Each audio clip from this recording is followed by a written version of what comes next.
Good morning. Morning update sa mong balay nga gipa-repair. So, hayag kayo.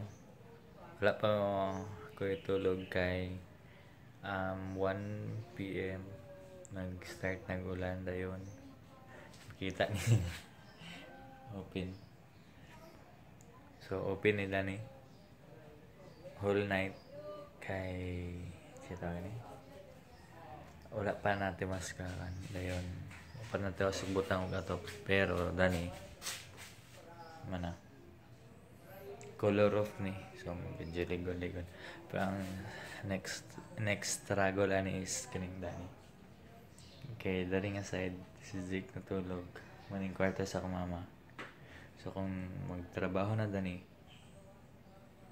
dari may matulog sa among office